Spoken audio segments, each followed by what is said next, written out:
Bienvenue dans C'est qu'à propos, les podcasts du CK. Un format court, accessible partout et à tout moment, pour ouvrir la réflexion sur des sujets de votre quotidien. Ce numéro est consacré au design hospitalier.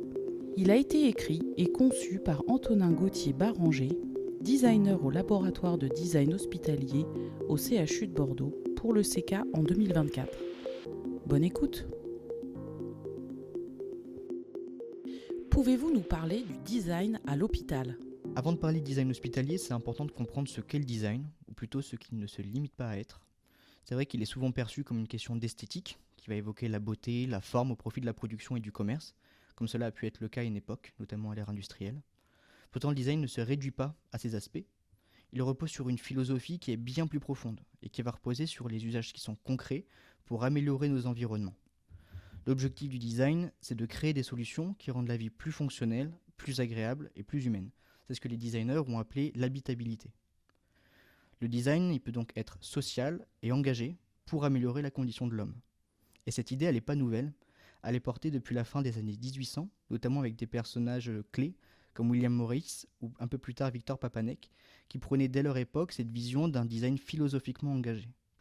Aujourd'hui, le design il a évolué. D'ailleurs, on ne va pas parler d'un design, mais deux designs, parce qu'il va y avoir le design d'espace, le design de produits, le design d'interaction. Et c'est diffusé dans de nombreux secteurs, y compris dans le service public. Il a notamment fait son entrée à l'hôpital depuis une dizaine d'années. Alors initialement, il est arrivé par le biais de la culture et des arts. En France, aux États-Unis, il est rentré par le biais de l'ingénierie, avec des initiatives qui sont pionnières, comme la ferme du Vinatier, qui ont exploré le lien entre art et santé mentale. Puis plus tard, il a essaimé dans des institutions comme les hôpitaux universitaires de Strasbourg, avec la fabrique de l'hospitalité, et le GHU Paris Psychiatrie Neurosciences avec le LABA, le laboratoire de l'accueil et de l'hospitalité, et d'autres établissements de santé à travers la France ont depuis adopté le design. On peut dire que le design hospitalier est né. Et donc, pouvez-vous nous présenter le design hospitalier ? Alors on ne s'attend pas forcément à trouver du design à l'hôpital. C'est pas un lieu où ça semble évident, il n'y a rien à consommer, et le beau n'a pas forcément sa place. C'est pas l'objectif principal. La priorité est ailleurs. Cependant, il y a un élément qui est essentiel à l'hôpital, c'est l'expérience. On parle aujourd'hui d'expérience patient, d'expérience des professionnels de santé, de qualité de vie au travail, et plus largement d'une volonté des institutions hospitalières d'améliorer ces expériences et de se transformer.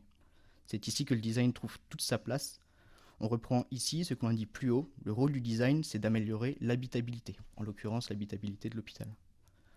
Alors très concrètement, il intervient dans une logique de faire projet. Quand on parle de design, c'est faire du projet, en intégrant les usagers. Quand on parle d'usagers en tant que designer, c'est pas que les patients, c'est les patients, les soignants, les directions, tous les acteurs qui gravitent autour du système. Donc on intègre ces usagers au sein du processus de conception.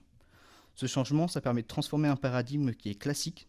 On passe d'un hôpital qui est conçu de manière un peu descendante à un hôpital qui est pensé par et pour ses usagers, grâce à une approche qui est collaborative et toujours en misant sur la création. Les patients, les associations, les professionnels qui travaillent avec nous, médecins, paramédicaux et administratifs, ils participent à des projets créatifs qui vont stimuler la performance et transformer les services. Et au final, on est tous et toutes bénéficiaires de ces innovations. Y a-t-il une méthode design ? Plus qu'une méthode, il y a des approches. Vous avez peut-être déjà entendu parler du design thinking ou du double diamant, qui sont les plus connus et les plus démocratisés. Alors d'ordinaire, on oriente nos modes de collecte de données et notre manière de conduire le projet en utilisant des techniques qui sont issues des sciences humaines et sociales, l'anthropologie, l'ethnographie.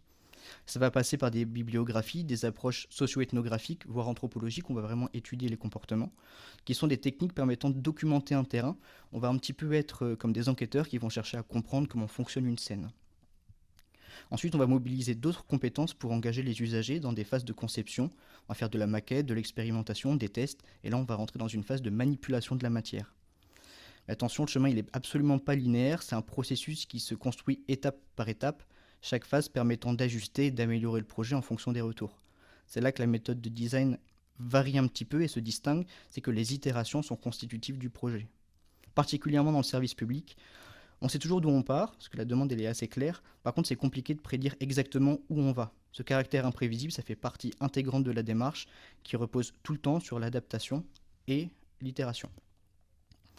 Quant à la méthode de projet, alors on va faire un petit clin d'œil historique, ça remonte à Brunelleschi, qui était une figure de l'architecture du Quattrocento. Il a divisé le projet en deux temps. Le progettazione, qui est la phase de conception et de réflexion, et puis la phase de progetto, qui est la phase de réalisation et de mise en œuvre. c'est-à-dire la phase du faire. Donc le projet est divisé en 2 temps, une phase de conception mentale et de maquettage, et puis une phase de réalisation où le projet va entrer en vie dans le monde social. On peut dire que la méthode de design, c'est 2 temps, conception et réalisation. Et si on était un petit peu tatillon, on rajouterait même qu'il y a une 3e étape qui est l'implémentation et l'itération. Donc très concrètement, ces méthodes à l'hôpital, elles permettent d'aboutir à des projets qui sont très protéiformes et très variés. Ça peut concerner l'aménagement des environnements, l'optimisation des processus architecturaux, les enjeux liés au système d'information et au numérique, les questions logistiques et d'approvisionnement, même les ressources humaines et les enjeux organisationnels. Le design hospitalier peut même s'appliquer à des sujets de recherche, où il devient un outil d'analyse et de transformation. En réalité, plus que d'adopter une solution définitive, le design hospitalier va proposer des méthodologies, une acuité, une sensibilité, une créativité, qui permettent de recentrer la transformation du système de santé sur des innovations conçues par les usagers, l'objectif final étant d'améliorer l'habitabilité de l'hôpital.